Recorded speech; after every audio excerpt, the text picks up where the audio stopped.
On here.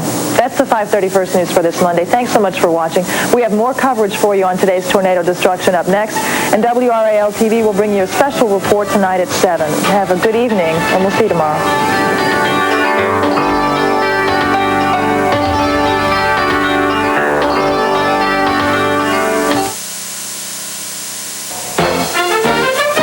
Good evening, I'm Charlie Gaddy. We'll be bringing you more of the devastating story of the storm that hit Wake and several other counties in North Carolina today. 4 people are dead, countless millions of dollars in damages. Wake County was not the only county involved. Scenes from Nash County and some of the other places around our state. Coming up next on WRAL-TV News. WRAL-TV, Raleigh, Durham, Fayetteville. From WRAL-TV, Charlie Gaddy, Adele Arakawa, Bob DeBartoleben, and Tom Suter with North Carolina's leading news team.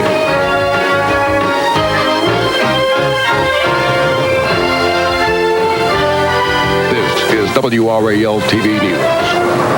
There was so much lighting, it was almost like daytime out here, and I could actually see it come through the clouds. It's like a steamroller coming through, and it sounded like about 100 freight trains at one time. Nah, don't worry about it.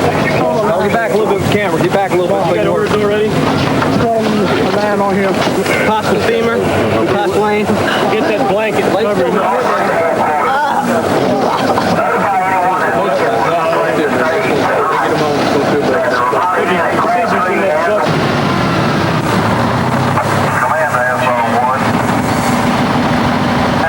Nightmare. It's a nightmare and a miracle that we're alive. Yes.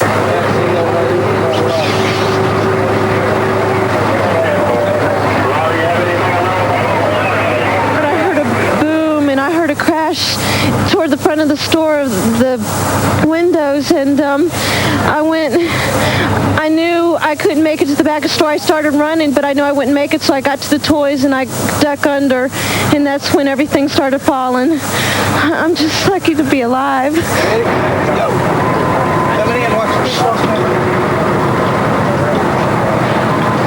1, wait for it. Right. Yeah. Okay. You know where you're going? Sure. Ladies and gentlemen, what you have just seen was indeed the beginning of a nightmare. As you know, tornadoes have struck Wake, Franklin, Nash, Halifax, and Northampton counties without warning. Pamlico and Dare counties were also hit, but Wake County got the worst of it. I'm speaking to you from the Westwood subdivision, which is just off Creedmoor Road, and let's just take a look here in this live picture. In those bedrooms up there last evening at this time, people were asleep. In fact, I talked with the young lady who slept in that bedroom on the far side, and she related to me earlier today that when she heard the roar, she grabbed her little dog and headed downstairs and dived into a closet. She did not get a scratch. It is incredible how many people escaped this, but not all did. 4 people have lost their lives, 2 in Wake County and 2 in Nash County. The stories are heartbreaking. The tornado that killed a Nash County couple also left 2 children with no parents and no place to live tonight.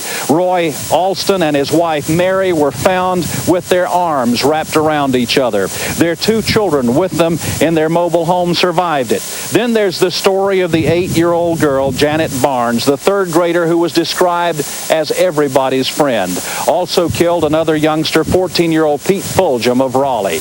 When it was all over, more than 150 people were sent to area hospitals for cuts and bruises. Many of them were released. Homes and businesses were demolished. And tonight we're going to show you the devastation. We're going to show you the path of the storm. We're going to talk with a great number of people who were in this storm and survived it.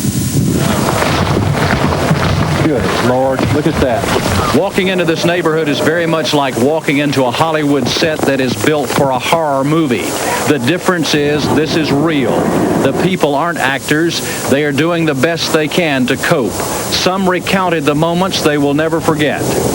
About 1 o'clock or so, we woke up and heard a loud sound like a great huge hive of bees, and Hazel said it was a tornado, or she thought it was, and we went to get the kids, and we got out in the upper stairwell, and top came off the house. we just got down on our hands and knees and covered each other up with our bodies and stayed there. Wake County Sheriff John Baker took me into this neighborhood that he had visited earlier this morning. A tornado does strange things. It will devastate one home and leave the next one practically untouched. I say it's amazing how it can take the roof right off and leave the books on the shelves. The neighbors were looking out for each other. Those whose homes were spared were offering shelter to the others. Believe it or not, nearly all of the people who live here made it through with few injuries. Not far from where I'm standing now is an apartment complex called Cooper's Pond Apartments. It's located just off Highway 70, in fact, in that direction. Carol Sparge was there today and talked with a number of people who say they're lucky to be alive tonight. It was as though a giant stomped on this apartment building, crushing 12 apartments, leaving people like Lisa Saylor homeless. Saylor calls for her 15-year-old cat without much luck. But Saylor knows the tornado could have been much worse. I just can't believe how bad it looks. I can't believe everybody made it out.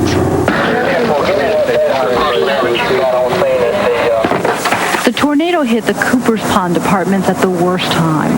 1 in the morning, most people were asleep. Teddy Coutreau's crawled to safety wearing only a towel. Here's my mom. I know she's freaking out.